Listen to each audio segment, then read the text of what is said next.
Good morning, everyone. We're going to get started in just a couple of minutes. If you could find your seats, please. Thank you.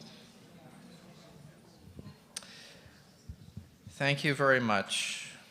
Good day, everyone, and welcome to the National Press Club and the 2024 Arms Control Association annual meeting. I'm Daryl Kimball, Executive Director, and we are very delighted to have so many of you in the room and online today.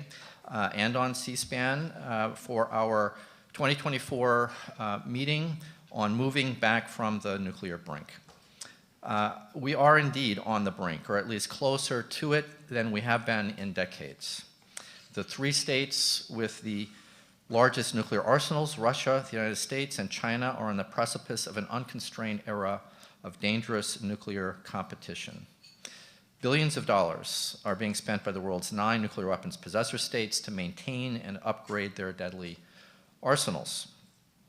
Key arms control and nonproliferation agreements that have helped ease tensions and reduce the nuclear danger over the years are either gone, being ignored, or are in jeopardy. The last remaining treaty constraining U.S. and Russian strategic nuclear weapons, the new Strategic Arms Reduction Treaty, will be gone. It will expire in about 600 days from today. So far, the Kremlin has rejected a U.S. offer, which was announced by Jake Sullivan, the National Security Advisor, at ACA's 2023 meeting from this podium. And that offer was to engage in talks on a new U.S.-Russian nuclear arms control framework agreement without preconditions before New START expires. Russia has also de-ratified my favorite treaty, the 1996 Comprehensive Test Ban Treaty, deployed sub-strategic nuclear weapons in Belarus, and is alleged to be developing a nuclear-armed space weapon. If that wasn't bad enough, Putin's deadly and illegal assault on Ukraine continues, and he continues to threaten possible nuclear weapons use in response to Western efforts to help Ukraine defend itself.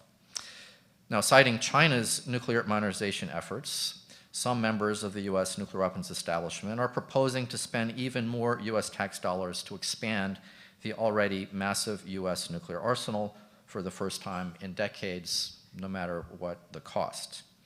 And there are, of course, other stresses on the nonproliferation and arms control architecture. Israel's war against Hamas in Gaza following the October 7 terror attack has produced a monumental humanitarian catastrophe that U.S. arms transfer policies and laws were supposed to help prevent, but haven't. And the absence of agreed limits on its nuclear program and tougher international monitoring through the 2015 Iran nuclear deal, which this organization has worked tirelessly on through the years, Iran's leaders have expanded their capacity to produce weapons-grade nuclear material and restricted IAEA access to key nuclear sites in Iran. And as the risk of an Iranian nuclear bomb has grown, Saudi Arabia has redoubled its campaign to acquire sensitive nuclear technologies from Washington. Our meeting today is going to be exploring these issues in depth with the help of some of the most experienced, best-informed experts from outside of government and some from inside the government, including our first keynote speaker, who I'll introduce in just a moment. We hope today's discussions are going to provide some new insights, some ideas, and hopefully some motivation about how we together need to address these massive challenges. And I want to just close this introduction to the day by underscoring the fact that if we are going to be successful in moving back from the nuclear brink, it's going to take all of us and much more to make that happen. The Arms Control Association, which is now just over 50 years old, is still a relatively small organization. We have just a dozen hardworking, dedicated, full-time staffers, an expert but volunteer board of directors, and we're working with a very modest budget that's supported by a very small number of generous foundations and, of course, our loyal members. And as the MacArthur Foundation once said about us, ACA is a, quote, exceptional organization that effectively addresses pressing national and international challenges with an impact disproportionate to its small size.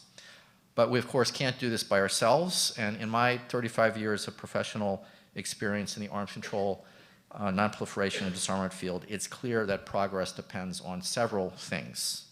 Among them, smart, collaborative, sustained civil society campaigns involving multiple organizations, large and small, local and national, and international, trying to engage in, inform, and mobilize the public so that the public can put pressure on policymakers to take responsible action.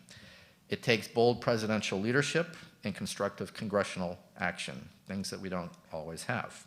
It requires responsible behavior and initiatives from other governments.